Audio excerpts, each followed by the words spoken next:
assembly. Let's go for production. Sakina Berhad.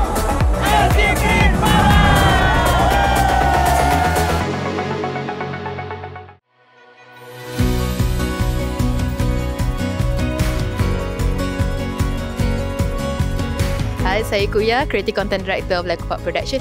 Hari ini saya bagi talk sempena jemputan dari My IPO, Seminar Fokus on Women, Navigating Innovation and Creativity. So hari ini kita berkongsi bagaimana menggunakan harta intelek dan sebagai wakil Lego Park Production, saya menggunakan Upin dan Ipin sebagai study case kerana Upin dan Ipin tu ialah satu IP powerhouse. Tapi sebuah IP powerhouse tu tidak akan menjadi tanpa strategi IP yang betul. Jadi di sinilah saya kongsikan ia.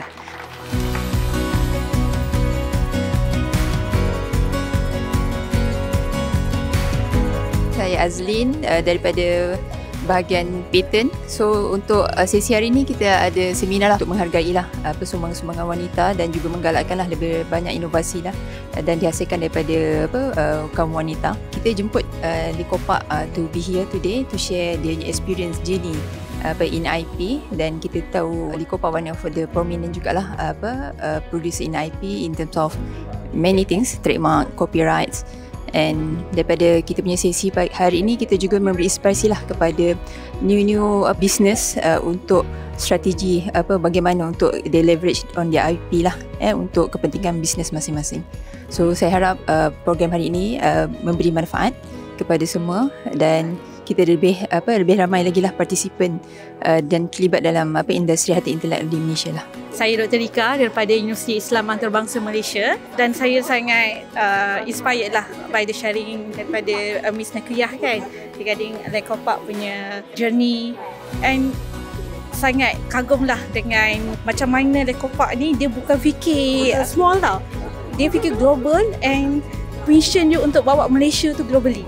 That is the most inspiring stories tentang Lego Park ni and tentang Upin dan Ipin. So wish all the best lah Lego Park. So sebenarnya bila saya dapat email invitation ni, one of the most yang saya interested learn on is Laskopek ni, Upin Ipin ni, because saya dulu memang mengajar technopreneurship. So Upin Ipin ni ialah the most story yang saya nak share dengan student.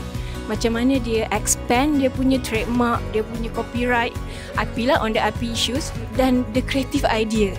Because in my class is computing, so it's on digital.